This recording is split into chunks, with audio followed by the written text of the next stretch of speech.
একটা বলে নেই, তারপর যদি আপনার শুনতে চান আরো বলবো, তবে জোর দিতে হবে আওয়াজ। আর কত যে জুলুমবাজি করবি তোরা বল, মুসলমানের চোখে আজি ঝরছে কেন জল। আর কত যে জুলুমবাজি করবি তোরা বল, মুসলমানের চোখে আজি ঝরছে কেন জল। ওরে এ দেশে কি মুসলমানের রক্ত দেওয়া নেই, দেশের উপর আসলে আঘাত বুকটি পেতে দেই। আর কতদিন দেখবো এসব হাইনার চলাচল, বাদ্যকণ্ঠে আওয়াজ তোলে আগিয়ে তোরা চল। রুখতে চাই রুখতে চাই রুখতে চাই, কালা কানুন আইন মোরা রুখতে চাই। রুখতে চাই রুখতে চাই রুখতে চাই, কালা কানুন আইন মোরা রুখতে চাই। আজ বাংলা নয় গুজরাট নয় অস্থির গোটা দেশ, পার্লামেন্টে বসেই তোমরা নাটক করছো বেশ। মাদ্রাসার মসজিদ গুলো করতে চাইছো শেষ, ওয়াকফ সম্পদ লুটবার এক ফন্দি করছো বেশ। ইংরেজদের বর্বরতা হার মানিয়েছে আজ, মুসলিম তুমি ঘুমিয়ে কেন গর্জে ওঠো আজ। ওই চাওলা হয়ে দেশ চালালে এমনটি তো হয়, সাম্প্রদায়িক দাঙ্গাবাজি রাজ করতে চাই। রুখতে চাই রুখতে চাই রুখতে চাই, কালা কানুন আইন মোরা রুখতে চাই। রুখতে চাই রুখতে চাই রুখতে চাই, কালা কানুন আইন মোরা রুখতে চাই। আইন রুখতে চান তো? তাহলে একবার এবার তাকবীর দেখি, নারে তাকবীর। আর একটু জোরে দেন, নারে তাকবীর। মাশাআল্লাহ। সোনার ভাইরা, আজ আমাদের উপরে এই মুসিবত কেন? মসজিদ ছেড়েছি, মুসিবত কেন? কোরআন ছেড়েছি, কোরআন পড়ি না, কোরআনের সংস্পর্শে আসি না। অধিকাংশ নারী মোবাইল ঠেলতেই ব্যস্ত, আছে না নাই? ঐক্য নষ্ট হয়, ওই ফাঁদে পা না দিয়ে বরং আগিয়ে যান। হিন্দুস্তানের জন্য রক্ত দিতে রাজি, হিন্দুস্তানের জন্য জীবন দিতে রাজি। এই হিন্দুস্তানকে আমরা প্যার করি, মহব্বত করি, আমরা সম্প্রীতি দিয়ে আমরা এই হিন্দুস্তানকে ঘিরে রাখবো। আমরা জঙ্গি নই, আমরা সন্ত্রাসী নই। আর জঙ্গিকে ইসলাম কোনোদিন সমর্থন করেনি, জঙ্গিকে সমর্থন করেনি। বরং আমরা হিন্দু আর মুসলমানের ঐক্যের ভিতর দিয়ে আমরা সম্প্রীতি গড়িয়ে রেখেছি, আগামী দিনেও এই সম্প্রীতি আমরা মৃত্যুর আগ পর্যন্ত বজায় রাখবো ইনশাআল্লাহ। আজ আমি বলতে চাই, আপনার অনেক মহব্বত করে মসজিদ তৈরি করেছেন, যে মসজিদ পাশেই আছে। মোল্লাপাড়ায় এতদিন মসজিদ ছিল না, আপনারা মসজিদ বানিয়েছেন। সেই মসজিদের সম্পদ যদি কেউ কেড়ে নেয়, ও মোল্লাপাড়ার যুবক ভাইরা, আপনার কি তা ছেড়ে দেবেন? কথা বলেন। মসজিদের জমি যদি কেউ কেড়ে নেয়, আপনার কি ছেড়ে দেবেন? হ্যাঁ না বলেন? হ্যাঁ, ছাড়বেন না। এমনি এখানকার তো লোকের একটা সিস্টেম আছে, আমার তো জানা আছে ছোটবেলাতে বাঁক বের করা। ওই কবরস্থানের ওখানে আমার মনে আছে সেই স্মৃতি। সে কি বাপরে বাপ, জমি দখল করা, সেটা তো আমার মনে আছে। মসজিদের জমি যদি কেউ হস্তক্ষেপ করতে চায়, সেদিন আমরা ময়দানে নামবো তো ইনশাআল্লাহ। একটু জোরে বলুন ইনশাআল্লাহ। সেদিন নামতে হবে। মসজিদ কেন, মাদ্রাসা কেন? ভাই আমার, মসজিদ, মাদ্রাসা, খানকা, এই সম্পদগুলো কেড়ে নেওয়ার বিরাট একটি চক্রান্ত চলছে। কেন? মুসলমানকে এনআরসি দিয়ে জব্দ করা যায়নি, মুসলমানকে সিএএ বিল পাস করে মুসলমানকে জব্দ করা যায়নি। তাই এখন জব্দের একটি বিরাট সুযোগ তারা খুঁজছে। ওয়াকফ সম্পদ যদি নিজের আয়ত্তের ভিতরে আনা যায়, তাহলে ওই কবরে যখন কোন মানুষকে কবরস্থ করা হবে, তখন ওই মেম্বারের কাছ থেকে শুধু সার্টিফিকেট নয়, মেম্বারের কাছ থেকে লিখিত নয়, বরং জেলায় চলে যেতে হবে, সেখান থেকে দরখাস্ত জমা দিতে হবে। আমার আব্বা মারা গেছে, ওই কবরস্থানে আমার আব্বাকে কবরস্থ করব, আপনি অনুমতি দেন, তাহলে দিতে পারবো। তিনি যদি অনুমতি না দেন, তাহলে হয়তো পুকুরের কোড়ায়, নইলে হয়তো নিজের ভিটেই দাফন করতে হবে, তাছাড়া উপায় নাই। এটা একটু আগে আসেন দিন ভাই, ছোট জায়গা শুধু বলতে অনেক জায়গা মাঠে দেবে, একটু আগে আসবেন। যুবক ভাই একটু সামনের দিকে আসেন, আমি সেই গজলটাই বলবো তো ইনশাআল্লাহ। একটু আগের দিকে আসেন, একটু আগে আসেন। আলহামদুলিল্লাহ, আমি সেই গজলটা বার করেছি। আমি আপনাদের কাছে শোনাবো ইনশাআল্লাহ। তবে আমার যুবক নজর ভাইরা একটুখানি শোনেন, আমাদের সচেতন হতে হবে। আপনারা এখানে যত ভাইরা রয়েছেন একটু বলবেন, আজ হিন্দুস্তানের বুকে মুসলমানকে বিভিন্ন কায়দায় লকআপ দেওয়া হচ্ছে। অবাক হয়ে যাবেন, একটা মাদ্রাসাকে কেন্দ্র করে নিউজ, জান আমি নাম বলবো না, কিছু মিডিয়া তারা বলছেন মাদ্রাসায় সন্ত্রাসী শিক্ষা, মাদ্রাসায় জঙ্গি প্রশিক্ষণ দেওয়া হচ্ছে। ও ভাইরা, আমি গতকালকে দেখলাম কিছু মানুষ সে সোশ্যাল মিডিয়া নিয়ে সেখানে গেছেন এবং সেখানে ভিডিও ফুটেজ করে জাতিকে, হিন্দুস্তানের মানুষ তথা সারা পৃথিবীর মানুষকে জানিয়ে দিয়েছেন। ভাইরা, ছোট ছোট বাচ্চারা তারা উর্দু কিতাব পড়ছে, সেগুলো তাদেরকে ভিডিও করা হলো এবং তাদের যেখানে পঠন পাঠন করছে সেই জায়গাটা দেওয়া হলো, বোর্ডে ইংলিশ শেখানো হচ্ছে সেটাও ভিডিও করা হলো।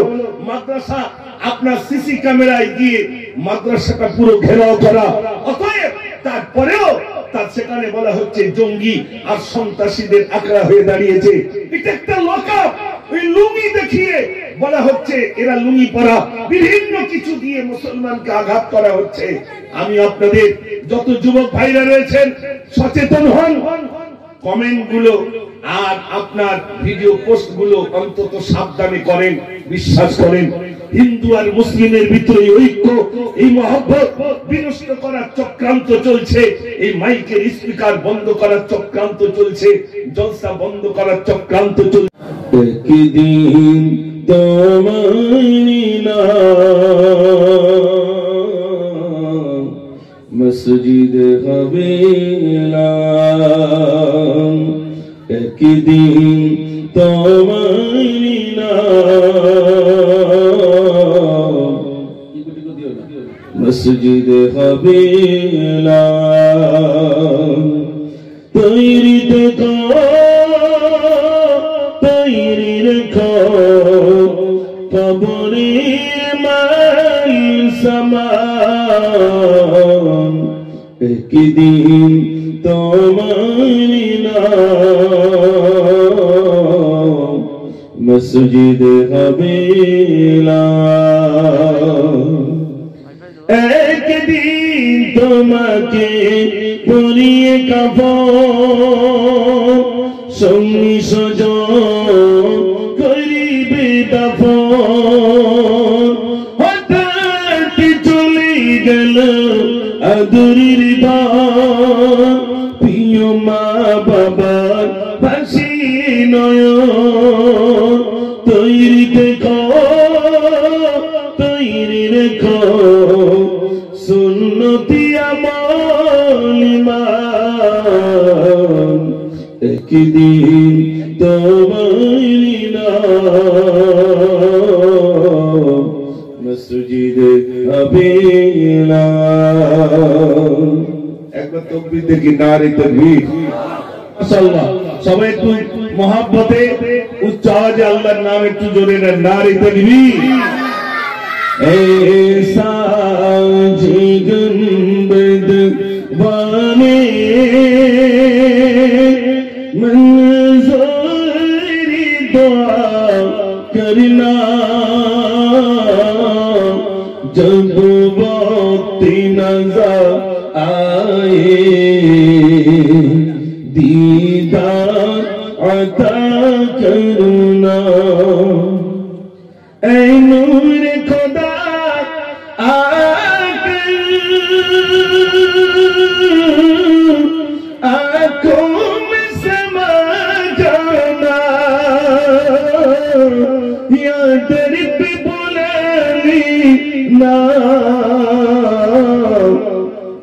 या ख्वाब में आ जाना। ऐ पर्दनशी दिल के पर्दे मेरा करना, जब वक्त नजर आए दीदार अता करना।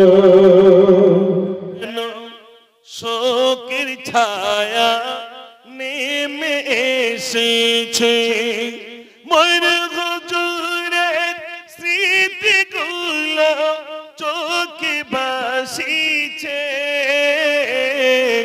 আজকে যেন শোকের ছায়া। এই জলসা বিশেষ করে আপনাদের এখন হয়তো আপনারা আমাদের সকলের প্রিয় মরহুম হাফেজ সাহেব হুজুর রহমাতুল্লাহ আলাইহি যিনি বিদায় হয়েছেন তার এখন স্মৃতি সভা হিসাবে এটা আমরা সবাই এটা জানি, মোল্লাপাড়ার মানুষ, যেটা হুজুরের স্মৃতি সভা। কিন্তু হুজুর এই জলসাটা তিনি কায়েম করে গিয়েছিলেন। আমি কবছর আসছি আমার মনে নেই, তবে মোল্লাপাড়ার মানুষ মনে রেখেছেন হুজুরের কথাকে। এইরকম জায়গায় স্টেজ হয়েছিল, কিন্তু এত সুন্দর না একটা তক্তপোষ ফেলা ছিল। হুজুর বলেছিলেন মুজাফফরকে তোমরা বলো, যতদিন তোমরা জলসা দেবে মুজাফফরকে তোমরা বলো। সেই সূত্রে আজও পর্যন্ত হুজুর চলে গেছেন, কিন্তু তার একজন নগণ্য ছাত্র হিসাবে হুজুরের কথায় আপনারা আজও পর্যন্ত মান্যতা দিয়েছেন। আমি মুজাফফর একদিন চলে যাব। হুজুর ছিলেন ভিন্ন গ্রামে, ভিন্ন রাজ্যের বলা যায়, অন্য জেলার মানুষ ছিলেন, কিন্তু তিনি মাখালগাছার বাসিন্দা হয়ে গিয়েছিলেন এবং তার কবরটাও মাখালগাছায় হয়েছে। ঠিক কিনা ভাই? কবরটাও আল্লাহ মাখালগাছায় আল্লাহ রাখবার সুযোগ দিয়েছেন। মনে রাখবেন, জানাকে যিনি আজ আমাদের মাঝে নাই, আমরা অভাবগ্রস্ত, আমরা অভাব অনুভব করছি তাকে না পেয়ে। বুঝতে পারছেন তো? তার কথাগুলো আমাদের মনে পড়ে বারে বারে, যখনই আমরা এলাকায় ঢুকি বা তার তৈরি করা জান্নাতুল উলুম মাখালগাছা মাদ্রাসা যখন দেখি, তার কথা আমাদের মনে পড়ে না? পড়ে না ভাই? পড়ে। যে মসজিদ গম্বুজওয়ালা মসজিদ ছিল, তিনি বলে গিয়েছিলেন আমি যতদিন হায়াতে আছি মসজিদটা তোমরা ভেঙো না, আমার ইন্তেকালের পরে তোমরা যা কিছু করার করো। যে মসজিদে তিনি দীর্ঘদিন ইমামতি করেছেন, যিনি জীবদ্দশায় তাবলীগ ফুরফুরাদের ভিতরে যদি কোন রকম ঝামেলা সৃষ্টি হতো, তিনি তা মীমাংসা করতেন। কখনো হাত দিয়ে করতেন, কখনো জবান দিয়ে করতেন। আল্লাহ তাকে ক্ষমতা দিয়েছিলেন, হাত দিয়ে অনেকে করতে পারে না, কিন্তু অনেক সময় তিনি মানুষের গায়ে, অর্থাৎ ছাত্র হিসাবে, ছেলে হিসাবে গায়ে হাত তুলেছেন। পিতা দাঁড়িয়ে দেখেছেন আর বলেছেন হুজুর আরো পেটাই করুন।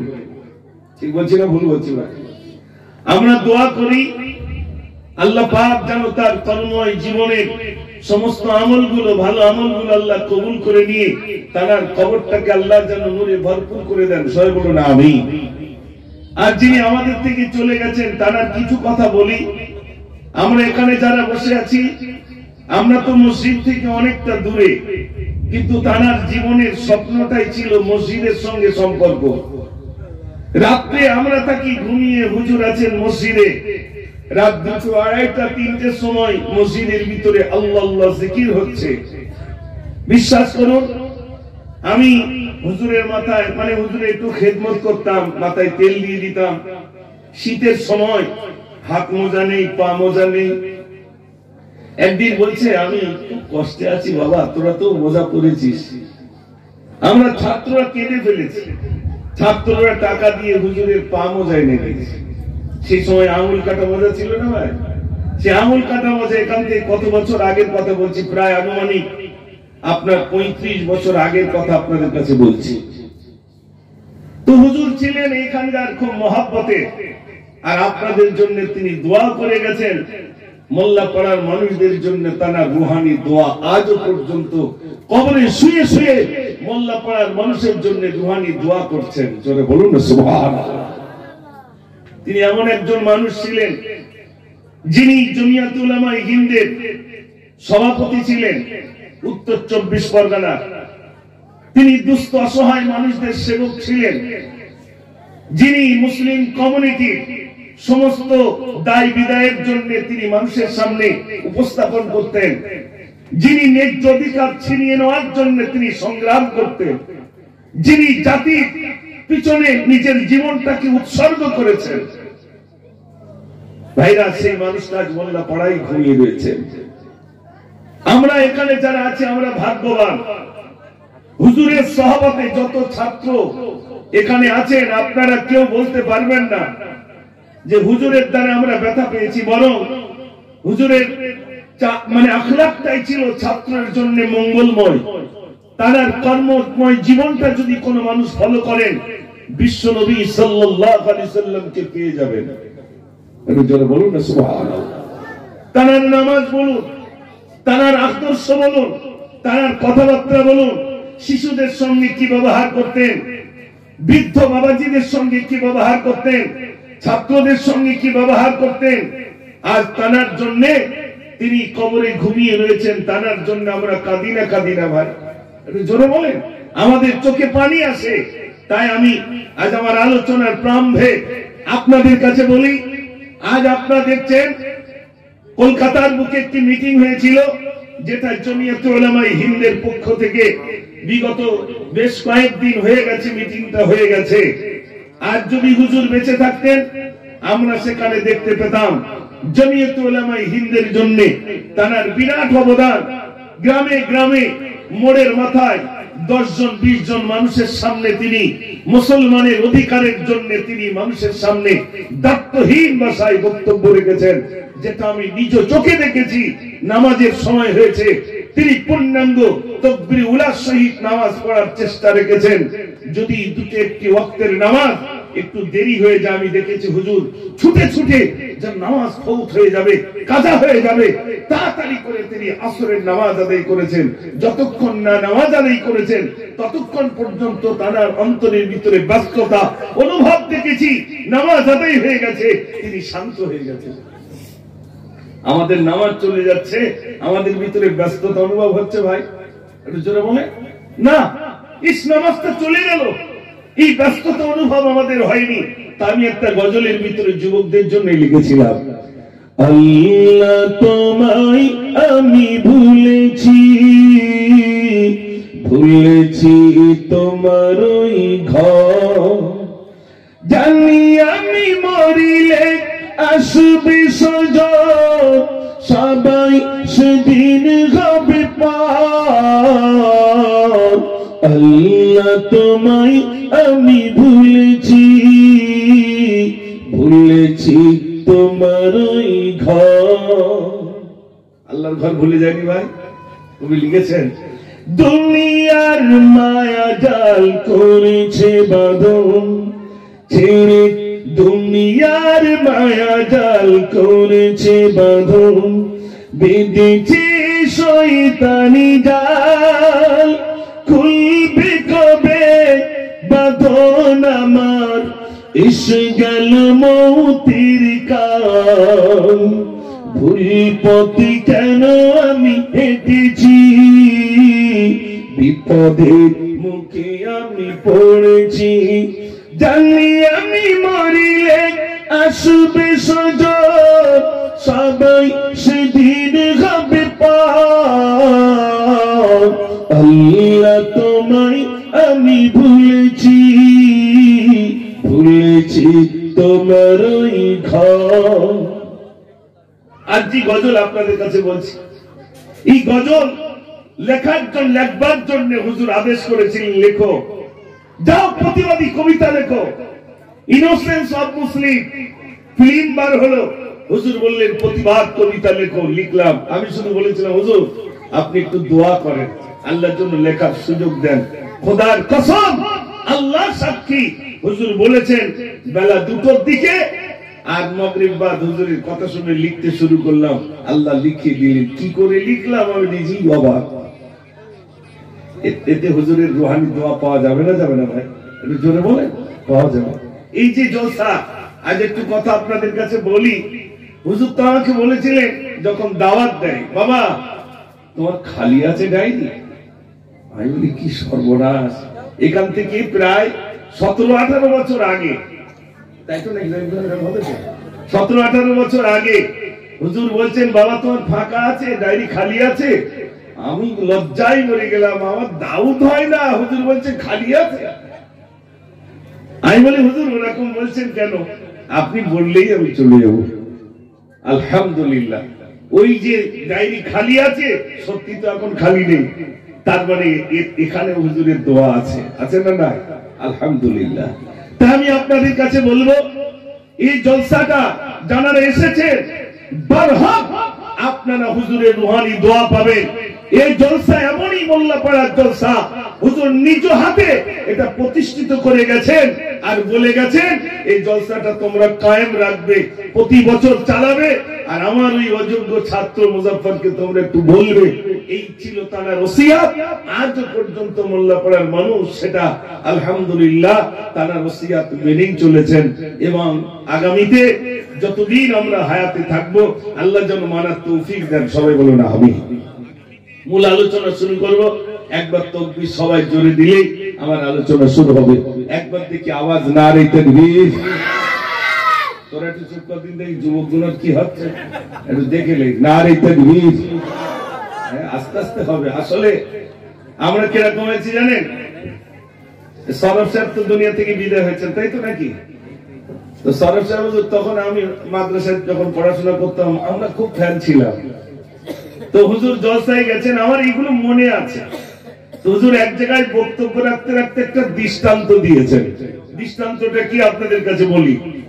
তিনি বলছেন যে একটা রাখাল 20টা ছাগল মাঠে নিয়ে গেছে। কটা ছাগল? 20টা ছাগল মাঠে নিয়ে গেছে। আর দূর থেকে একটা বাঘিনী লক্ষ্য করছে আমি ছাগল ছানা খাবো। রাখাল নিয়ে গেছে 20টা ছাগল মাঠে। বাঘিনী মানে মহিলা বাঘ শিকার বেশে ছাগলের পালে পড়লো, একটা ছাগলকে ধরলো। রাখালের হাতে ছিল বড় লাঠি, লাঠি দিয়ে পেটাই করতে শুরু করলো। বাঘিনীর পেটে ছিল একটা বাচ্চা, ওটা প্রসব হয়ে গেছে, কিন্তু মুখে যেটা ধরেছে ওটা ছাড়িনি, নিয়ে চলে গেল। রাখাল দেখলো অসুবিধা নেই, 20টা ছাগলের ভিতরে একটা বাঘের বাচ্চা নিয়ে, একটা ছাগলের বাচ্চা নিয়ে গেলে কি হবে? একটা বাঘের বাচ্চা তো দিয়ে গেছে, তাহলে আমার 20টা পূর্ণ হয়ে গেল। প্রতিদিন ছাগলকে মাঠে নিয়ে যায় আর বাঘের বাচ্চাটাকে কোলে করে নিয়ে যায়। ছাগলের দুধ খাইয়ে খাইয়ে বাঘটাকে বড় করে তুলেছে। ছাগল যেমন ডাকে ব্যা, এ বাঘও তেমন ডাকে ব্যা। আপনার বলুন ছাগলের ডাক আর বাঘের ডাক এক না আলাদা? আলাদা। এখন বাঘ আর ছাগল একই সঙ্গে মিশে, সেই ছাগলের পালে বাঘ মিশেছে বলে এখন বাঘের বল হয়েছে কি ভাই? দূর থেকে একটা বাঘ লক্ষ্য করছে, আমার জাত ভাই ছাগলের পালে কেন, ওকে বাঁচাতে হবে। তাই বাঁচানোর জন্য ছুটে এসে নিজের জাত ভাইকে যেই ধরলো ছাগলের মতো ব্যয় করে উঠেছে। দুঃখ ভরে বলছিস জাত ভাই তুই বল হারিয়ে ফেললি, গালে করে ধরে নদীর তীরে নিয়ে গিয়ে মুখ দেখায়, চল তুই মুখটা দেখবি, আমার মুখ যেমন তোর মুখটা তেমন, তুই ছাগলের মতো ব্যবহার করছিস কেন? কিন্তু বল আসছে না। আজ অনেক ওলামারা তানারা নসিহত করছেন, আমরা সেই জাত যে জাত রাস্তা দিয়ে গেলে মানুষ সেলুট দিয়ে বলে মুসলমান, সত্যি নিয়ে একজন মুসলমান। আজ সেই মুসলমান এমন সহবতে মিশেছি, আমাদের বল হয়েছে এখন তাদের মতো। ঠিক বলছি না ভুল বলছি? এই 1 জানুয়ারি আসছে, হ্যাঁ এসে গেছে, গাড়ি সব কমপ্লিট, আর এই বক্স তখন 400 সাথে বলতে ওই 100 সাথে যদি ওঠে সে যে আওয়াজ হবে তখন মনে হবে যেন জমিন উঁচু হচ্ছে আর নিচু হচ্ছে। ঠিক বলছি না ভুল বলছি? মেয়েটা কি অসভ্য দেখেন, মেয়েটা তাড়াতাড়ি করে মার কাছে বলছে মা আমার কাছে টিউশনি মাস্টার একটু পিকনিক নিয়ে যাবে, যাতে হবে। তা আব্বা তখন বলছে কচি একদম সমস্যা, মিলাদে হুজুরা যা বলা বলে, খবরদার চাইনি, মান সম্মানের ব্যাপার। মা তখন বলে তুমি বুড়ো বোঝো কিছু, এখন একটু জাতি হয়। মা কি সুন্দর সেলাইন দিয়ে দিলে, চল আমি ব্যবস্থা করে দেব। মা কি করলো, রাস্তা পর্যন্ত জামা কাপড় গুলো ব্যাগে করে নিয়ে বলছে গাড়ি তুলবি তো ওইদিকে পরে দিস। মেয়ে রাত 2টার সময় ফোন করছো মা আমি বাড়ি আইছি, তুমি এবার এসো লিখি।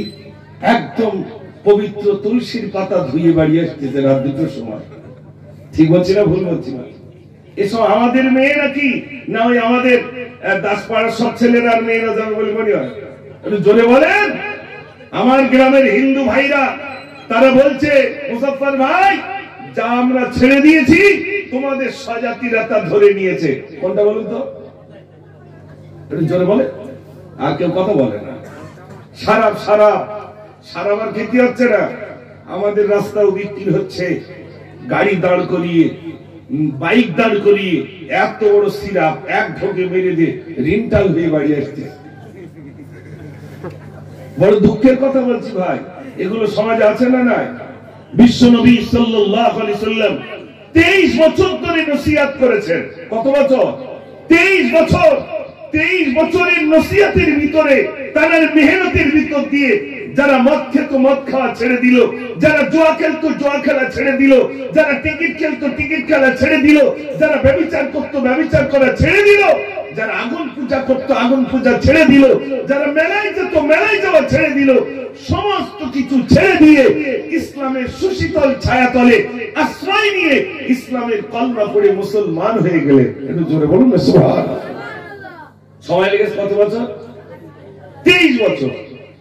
নবীজি বললেন আনা খাতামুন নবিয়্যিন, আমি হলাম শেষ নবী, লা নবিয়্যা বাদি, আমার পরে আর কোন নবী আসবে না। তার নবী আসার দরজা বন্ধ হয়ে গেল। এখন আপনাদের কাছে বলি, সে যুগে ছিল মদ, এই যুগে আছে না নাই? একটু জোরে কথা বলেন। সে যুগে ছিল জুয়া খেলা, এই যুগে আছে।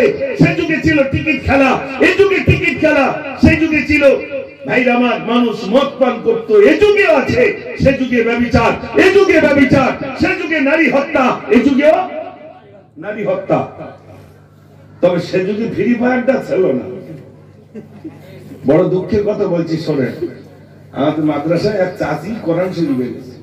ও খোকা, এই কোরআন শরীফ টেনিসে পড়ার লোক নেই, তার ধুলো পড়ে যাচ্ছে, তো বলি গোনা হবে নি, তা মুজাফফরের ওখানে দিয়েছি মাদ্রাসায় রেখে দিকে। তাহলে চাচি বাড়ি আর কোরআন পড়ার লোক নেই, তো হচ্ছে না আমি মোবাইল খেলার লোক আসতো। বুঝতে পারবেন ভাই? মোবাইল খেলার লোক আছে তো হচ্ছে খোকা আর ওই বলতে হয়। হ্যাঁ চালিয়ে যাও। মোবাইল খেলার লোকের অভাব নেই, বাড়ি ধাঁতি দেয় না, যাও যাও কাজে যাও কাজে যাও।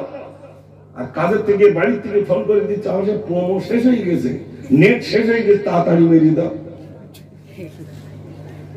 আমি আর যা ওয়াজ করবো এখানকার মায়েরা বলবো যেন ভিটে এসিস নি। হয়তো অনেকে বলবে, রাগ করবেন না ভাই, যুবক ভাইরা, খোদার কসম আপনাদের উদ্দেশ্য আমি বলছি না। এটা সমাজে আগুন লেগেছে না লাগেনি? একটু জোরে বলে। আমাদের ছেলে আমাদের মেয়ে শেষ হয়ে যাচ্ছে, শিক্ষা থেকে সব শেষ। টাকা, কত টাকার মালিক হতে চান? 2 হাত দিয়ে আঁচড়াচ্ছি। বলুন তো, টোটাল মাকাল গাছে যদি একজনের হয়, তারপরেও কি আর জমির দরকার আছে বলে মনে হয়? কেউ আর কথা বলে না। আছে আর দরকার? মাকাল গাছে লোয়ার পরে বলবো আল্লাহ গাবতলাটা হলে ভালো হয়, গাবতলাটা নেওয়ার পরে বলে কোমর পুকুরটা হলে ভালো হয়। তার মানে সব নেবে, যতদিন বেঁচে থাকবে ততদিন আশা। মানুষের বয়স হয়ে যায়, এই চামড়া গুলো ঢিলা হয়ে যায়, কিন্তু একটা জিনিস চাঙ্গা থাকে, কোনটা বলুন তো? আশা। বিরাট চাঙ্গা হয় তখন বলে ছোট ছেলেটা ঘর না করে দেওয়ার পশ্চিম দিক যাচ্ছি, আল্লাহ বলে তার আগে উত্তর দক্ষিণ করে দিচ্ছি, টেনশন করিস। উত্তর দক্ষিণ বোঝেন তো? হ্যাঁ, এমনি বেঁচে থাকে আর মরে গেলি সোজা করতে একটু সোজা করি দে, সোজা কর, তখনই টেনে টেনে সোজা। আপনার এখানে যারা আছেন বিশ্বাস করুন, এই মাকালগাছা জান্নাতুল উলুম মাদ্রাসার ছাত্র, বিশেষ করে মোল্লা পাড়ায় ঘরে ঘরে প্রায় ঘরে আলহামদুলিল্লাহ একটা হাফেজ আলেম আছে না নাই ভাই? একটু জোরে বলে। এটা তো আমাদের বিরাট পাওনা, এটা বিরাট পাওনা।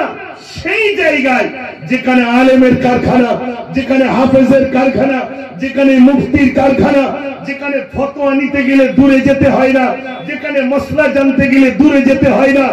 এমনও গ্রাম ছিল যে গ্রামে একটা মুরগি জবাই করতে গেলে 1.5 কিলোমিটার হেঁটে যেতে হতো। সেখানে এক চাচি হয়তো নামাজ কালাম পড়তো, সে মুরগিটা জবাই করে দিত। মানুষের এইরকম একটা আকীদা ছিল যে আমি নামাজ কালাম পড়ি না, আমি জবাই করব না, না জানি ওটা আমার জন্য হালাল হবে কিনা। তাই 1.5 কিলোমিটার 2 কিলোমিটার গিয়ে একটা হাফেজ, একটা আলেম পেলে সেখান থেকে একটা মুরগি জবাই করে আনতো। কিন্তু মোল্লা পাড়ার দিকে একটু তাকান, আল্লাহ ঘরে ঘরে হাফেজ, আলেম, মুফতি, মুহাদ্দিস দিয়ে আল্লাহ ভরপুর করে দিয়েছেন। জোরে বলুন না সুবহানাল্লাহ। আপনার ভাগ্যবান ও যুবক ভাইরা, আপনার ভাগ্যবান।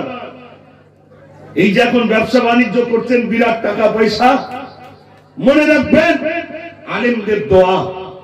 প্রত্যেক দিন ফজর ফজরের নামাজে গিয়ে দেখবেন, আমার কথা যদি বিশ্বাস না হয়, ফজরের নামাজে যাবে, সূরা ইয়াসিন তেলাওয়াত করে গায়ের মানুষের জন্য দোয়া করা হয়, আল্লাহ যারা ব্যবসা করছে তাদের ব্যবসায় বরকত দাও, যারা চলে গেছেন তাদের কবর তুমি নূরে ভরপুর করে দাও, জানে না বেনামাজি আল্লাহ তাদেরকে তুমি মসজিদের সঙ্গে সম্পর্ক বানিয়ে দাও।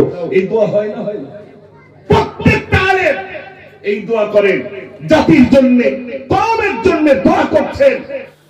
ভাই একটু আগে আসেন, ভাই একটু আগে আসেন, কয় যুবক ভাই একটু আগে আসেন, একটু তাকবীর দেন তো। আজ তো আমার বলে দিয়েছে একটু গজল বেশি করে বলবা, আমি লিখতে সারাই করে এলেই তারপর তো বলবো। আমি অনেক গজল শোনাবো আজ ইনশাআল্লাহ, তবে একটু তাকবীর জোরে দিলেই শোনাবো। দেখি একবার শুনতে চান কিনা নারে তাকবীর। তোকে আর সবগুলো কই এরম নেই, মাহাল মোল্লা পড়ে তো এরম আওয়াজ হয় না, এর থেকে জোর হয়। সবাই মিলে একটু জোরে হবে না? নারে তাকবীর, মাশাআল্লাহ। একটা বলে নেই, তারপর যদি আপনার শুনতে চান আরো বলবো, তবে জোর দিতে হবে আওয়াজ।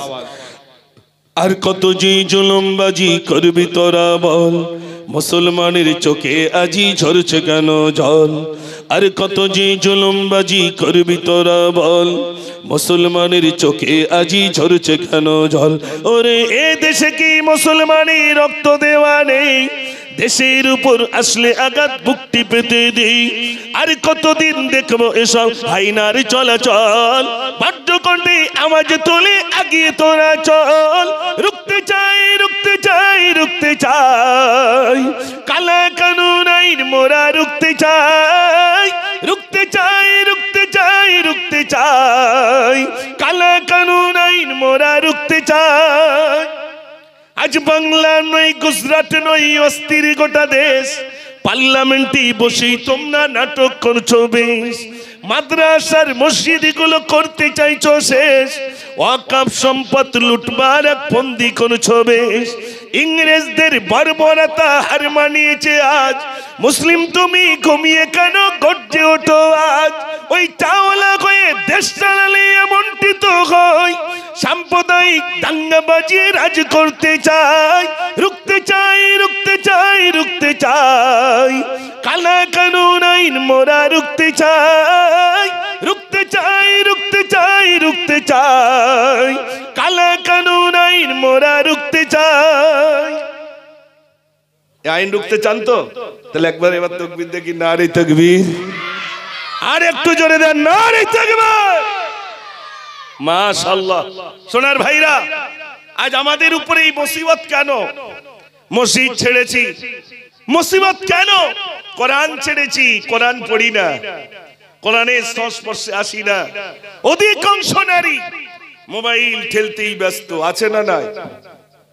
ছেলে বিয়ে দেবে তো মেয়ে দেখতে গেছে, তো মেয়ে দেখতে গিয়ে তো মেয়ের প্রথমেই জিজ্ঞেস করছে, মা ওই বয়স্ক চাচা গিয়ে জিজ্ঞেস করছে, মা কোরআন শরীফ জানো? পাশে হোমগার্ড বলছে 2-3 বার খতম হয়ে গেছে।